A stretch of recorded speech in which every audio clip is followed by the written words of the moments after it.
Okay, so we're going to talk about Meteo today, specifically the intro. I've said a few times before that it can be a whole video of its own. Well, this is the video. I have a 5-bomb strat. The reason I use a 5-bomb strat is because that's what I normally have coming out of Corneria if I take a checkpoint death. You can make it out with 6 if you skip a bomb, so like there's an argument for a 6-bomb strat. We'll go over that too. There's a lot to go over. Don't worry, we'll get into the details. Mechanics to understand, first off, is there are 5 types of rocks in this intro bit. The first type is the little small rocks, which are worth 1 point each. Then you have big rocks, which when destroyed do not split into smaller rocks. Those are also worth 1 point. And then you have big rocks that when they're destroyed, they do split into smaller rocks, like this one right here. Those are worth 1 point when they are destroyed. And then the other type of rock, which is the split rock from those are not worth any points. However, you can get a charge shot on those. See right there, I got, well, that one actually didn't get any points, but you can get charge shots on those smaller rocks and you can get the bonus points from them, but not the points for the rocks themselves, if that makes sense. Like if you kill a group of 3 with a +2, you will get exactly 2 points for that instead of what would be 5. Last type of rock, the ones on the edges, you can kind of see them in this video on the like the very edges of the screen. Those are like intangible, indestructible rocks, but you can get +1s on them just like you can with the little split rocks. We're not really gonna dig into that very much, but like just because you see a rock on screen doesn't mean it's something that can be destroyed. That's what can kind of throw you off when you're like first learning this section. It's like, oh, I'm trying to laser this rock and nothing's happening because it's not really there. It is, but it isn't. It's an intangible. Once you get used to it, you can kind of learn what they look like and be able to tell the difference and focus on the ones that you can destroy.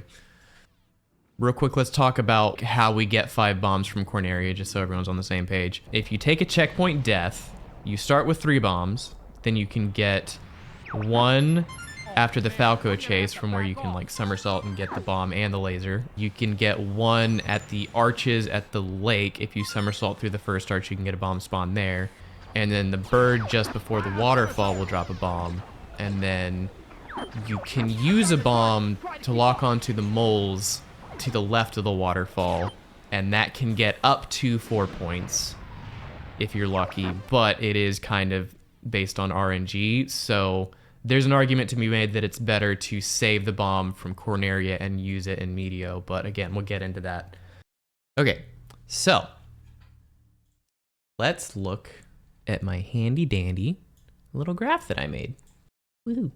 I went through and painstakingly tried to get an approximation of where all the rocks are. Yeah, that's how it felt working through this. I got an approximation of where all the rocks are in this level. I also tried to get like altitude differences here. So the dark rocks are the ones that are really low, the medium brown are the ones that are in the middle, and the light brown are the ones that are at the top. Can't wait for Sector X. Ha ha ha ha ha. No, I don't know if that's ever going to happen unless Starship can do it for us. So another thing about these rocks is they spawn in given locations, and they're also moving at a set speed and angle when they spawn in. The movement of these rocks, if the player does nothing, is 99% set in stone. The one RNG element is those big rocks that split, like we were talking about before.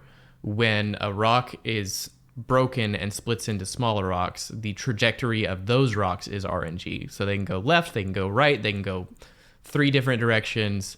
That's the only real RNG element in this. But these 2 pairs of rocks here, if the player does nothing, they will crash into each other. So this is a place where you can lose 4 points simply by not being fast enough.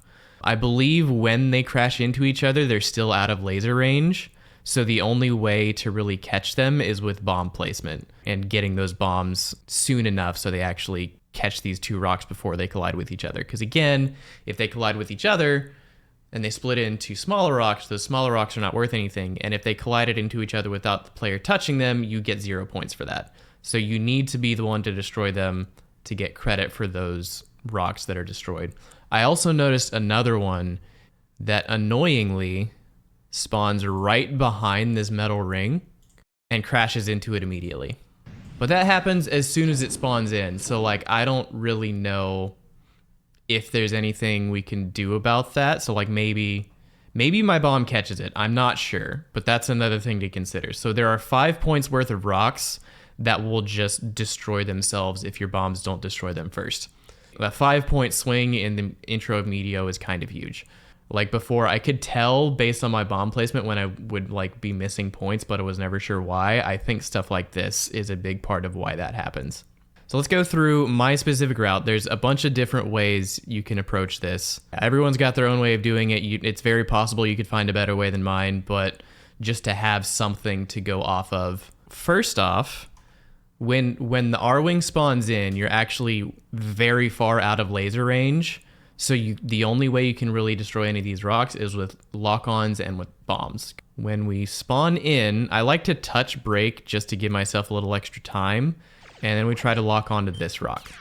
It really doesn't matter which one you lock onto as long as it's one of these over on the right side.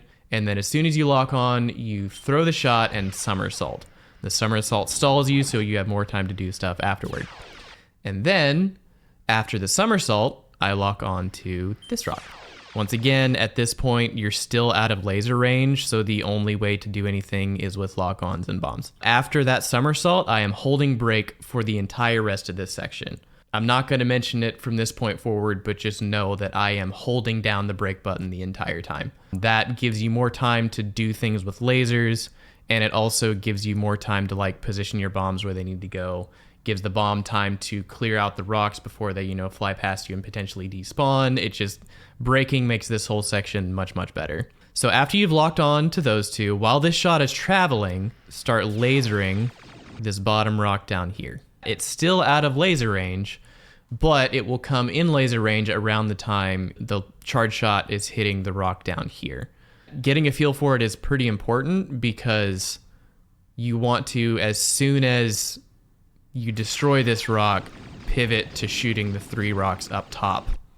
This one, I do this one first, and then there's one in the top middle. That one, it'll fly to the top of the screen and it'll do so pretty quickly, so you need to take it out quickly.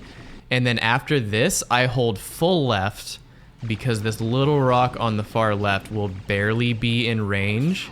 But if you just hold full left, you will eventually hit it as long as you're fast enough. And then if you just keep that same angle after you've destroyed the little one on the left, then you can hit this one as you're swinging to the right to 2 more bombs. So after all of that, you should have 7 points exactly. A lot of people like to start with bombs or charge shots, which is great and theoretically nets you more points. But for consistency, I find this is much better. At the start of the level, I'm getting 5 to 7 points every single time. Whereas I can use a bomb, and if I don't place it well, or if I miss the charge shots on the split rocks, like all of that can lead to just getting little to no points at the beginning. I find this to be a comfy, consistent strat. There are other things you can do. We'll talk about those later. It's also worth noting that while you're doing this, none of this up here has spawned in at all.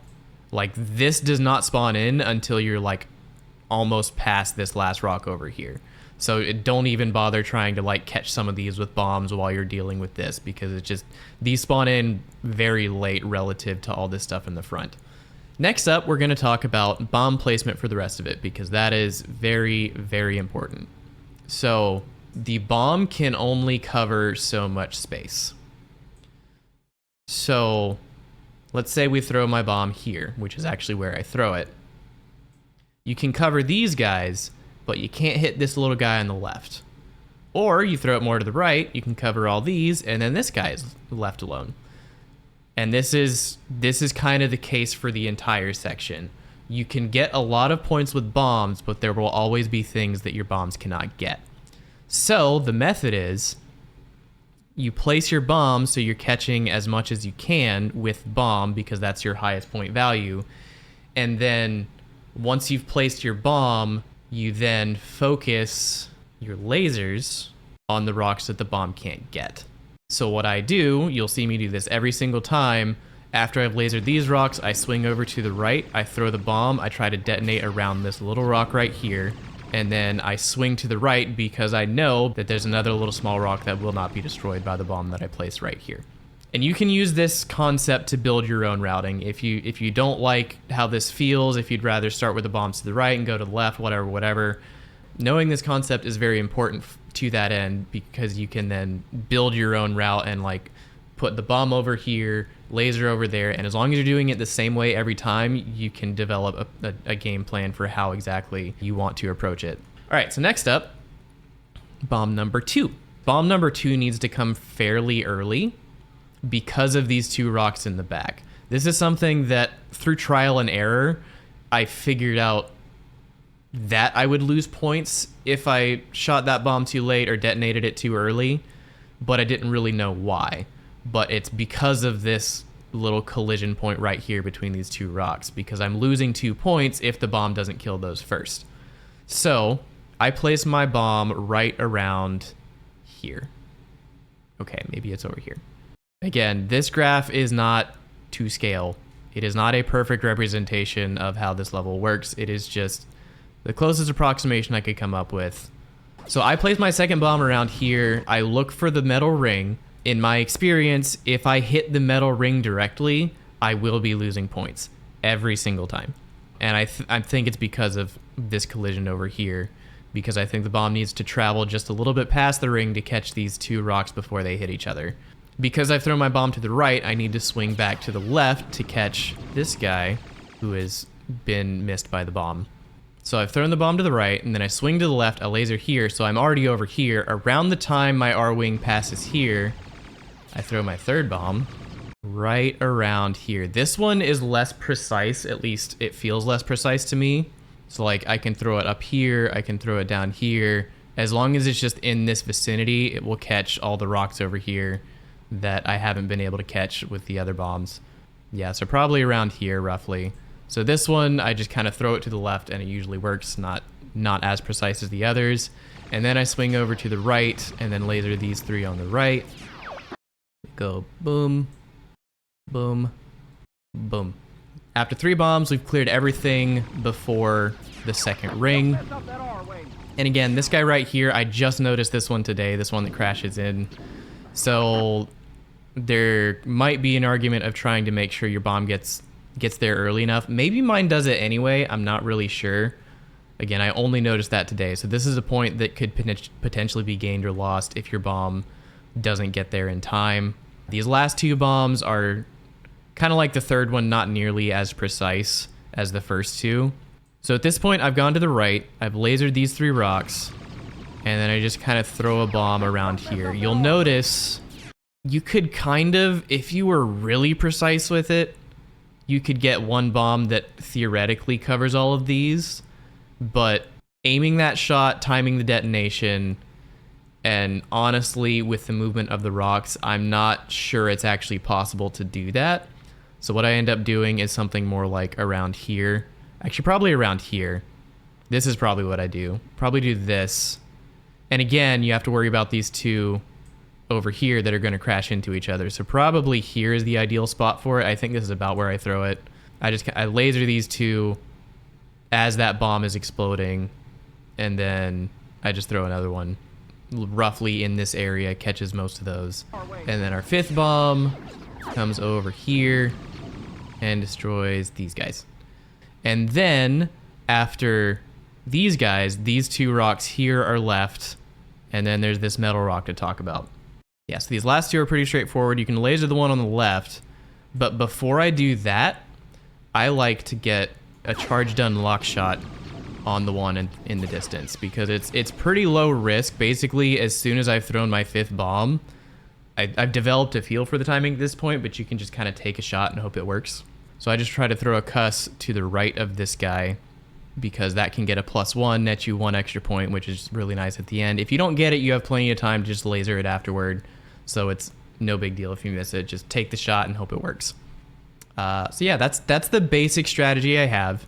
We'll go over it in game to kind of demonstrate what I'm talking about. By the way, I have a Gameshark code. I'll probably post that in the description of this video.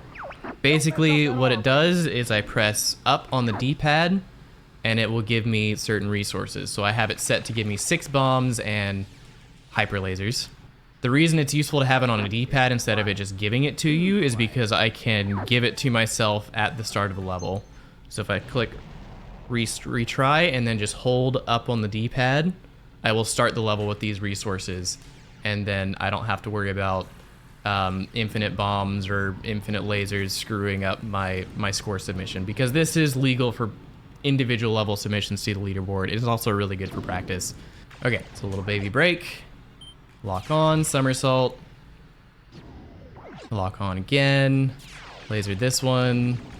Swing up. I missed the top one, but you can see the idea. Bomb there. Laser the bottom right. Throw this one. Don't hit the ring. Let it travel a little bit past. Throw that one there. Laser these two. Throw that bomb there. Then laser these two. Throw that one there. And then boop, right there. Got the +1 and laser that one on the left.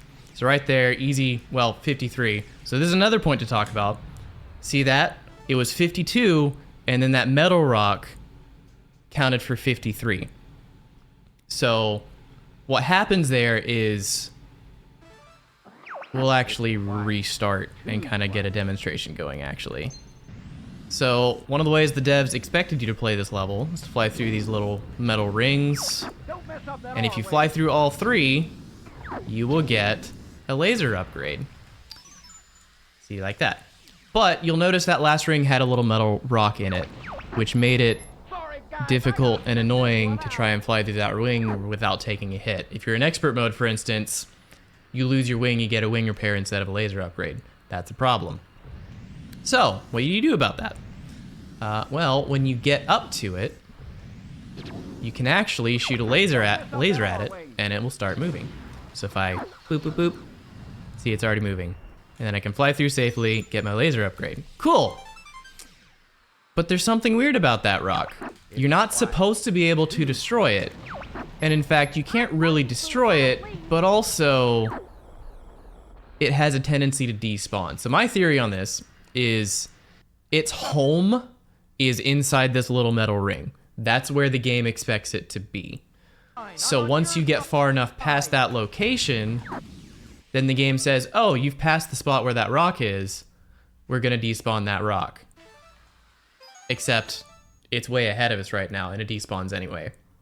So, or maybe it's either that or it's because the rock traveled out of its home zone. It traveled too far forward and they got to get rid of it. So they despawn it that way. That might be actually more likely. I'm not really sure on like the exact physics of the code, whatever. Anyway, so yeah, if you let that rock travel forward and then despawn on screen, you'll actually get a point for it because you see that little 1 on my screen. I haven't killed anything. It's just that metal rock. So that's a nice way to get a free point if you're aware enough to actually hit that. Okay, so what we did then was just bombs and lasers aside from the 1 CUS up top, but we can get a little bit more out of it. So we're gonna take our charge shots and try to mix them in with the stuff we're already doing. So we're pretty busy with charge shots in the intro. We've got 2 lock-ons, and by then we're spamming laser to try and catch these rocks on the left. So we don't really have time for charge shots there. However, once we're finished using lasers on these top left rocks, we have time to charge a shot before we fire the bomb. So I've found that as I'm swinging from left to right, if I throw a charge shot around here, it will usually explode right in front of this rock right here. Actually, it might be this one. And then I throw the bomb, look for this little rock as my reference point, boom. These next 2, I almost never hit anything. I throw a shot anyway, just because I can. So I just throw a shot somewhere around here, throw a shot somewhere around here. They almost never hit anything. Basically, I'm throwing a shot between every bomb is the gist of it. So after the 3rd bomb, I'm lasering these 2, then I throw a 4th bomb over here with a charge shot that I don't really expect to do anything. Sometimes it does something, usually doesn't. So I'll throw a shot somewhere around here. At most, I expect like a +1 out of this one. Like that. We throw a 4th bomb, laser these two, and then because these two bombs are so close together, you actually have a lot of time to do stuff between the 4th and 5th bomb. So I actually throw 2 charge shots in this time frame. It's very possible to get a +3 off of this little rock, and that one. And then you get the split rocks. So when these bigger rocks split into smaller rocks, you can throw a second charge shot to hopefully get some +1s or +2s or even +3s off of that. So like these 2 charge shots can actually profit a good amount, and it's very easy to just kind of throw them out because you have plenty of time between bombs 4 and 5 here. Last thing is, as we talked about, that metal rock at the end. This is a tough one to mix in, but it makes for a really nice, reliable extra point every time if you can get it. But I always shoot a single laser at this metal rock in the distance, because if you do it too late, you won't have time to stall enough to let it despawn in front of you. You have to hit it early so it starts moving early. So, last thing is our optional 6th bomb. So, talked about at the beginning of the video, in Corneria, I like to lock on to the moles to the west of the waterfall and throw a bomb with that lock on, because if the moles jump while that bomb is exploding, you can get up to 4 points. However, it's kind of unreliable because it's RNG. I've started saving that bomb and instead using it in Meteo. I haven't quite worked out exactly how I want to use it, but I have the idea and it can net like 4 points or so. It's a trade-off. It's like, do you want to take the RNG on the lock-on in Corneria, or do you want to take the bomb in Meteo to maybe get 4 points, maybe get nothing? Because that bomb is harder than you would think to make a profit off of. Generally what I do is after I throw this first lock-on and before the second lock-on, this is very important, because if you've locked on to something and you throw a bomb, the bomb will lock on to that thing. Lock-on bombs are notoriously bad. There's only a handful of situations where they're actually useful. So, after the first lock-on has exploded, you can throw a bomb around this area and try to detonate it at the right distance. And again, it looks like you might get 4. Maybe you could get 5 if you position perfectly over here, but it's going to be, or I guess maybe 5 over here, but it's going to be really difficult to actually get full value out of that bomb, which is why I haven't really used it in the past, because it's tricky. I would not throw it to the top left, because you can get those with lasers after you've thrown the bomb, because that's probably the most reliable points in this section is right up here. So those I would reserve for lasers every time. You could also try to lock on to the right maybe. Again, there's a lot of room for experimentation here, so potentially, I find it very unlikely you'll get more than 5 points out of this bomb, if you get anything at all. Most of the time when I try it, I don't get anything. It's really tough to make that work. So if you come in with 6 bombs, you can throw a bomb at the beginning along with these lock-ons, so that you have your potential 7 points without the bomb, and then you can get up to 11 with the bomb. There are also other methods. I know Kaio has done this. Safety does this. You can try to use these split rocks to profit some points that way by getting charge shots on the splits. Again, one of the big problems with that is the direction and velocity of the splits are RNG. So you have to throw a charge shot to break the rock, and then you have to guess what direction they're going to go in, and then hope you can get the charge shot to hit the rocks that split from the big rock. So like, we're talking reliability issues here, which is why I've never really tried to implement that in my methods, because I want something that I can come from Corneria, first try Meteo, and continue with a total hits run. Whereas if you're doing it for the individual level score, that's probably worth it, because you can just keep retrying the beginning until you get a good one. But I would advise against that for anything but individual level attempts. But yeah, so that was my method for the intro to Meteo. Hopefully that helped some people out and kind of demystifies a lot of stuff. I will put my little graphs that I made in the description of this video, both one without all my markups on it, so you can kind of make your own route if you feel like it, and then also the one with my route on it, so you can see everything that we talked about in the video. So yeah. Thank you guys so much for watching this video. Again, hopefully it helps a lot of people. But yeah, as always, have yourselves a great day. I'll see you next time. Say goodnight, Kevin. Good night, Kevin.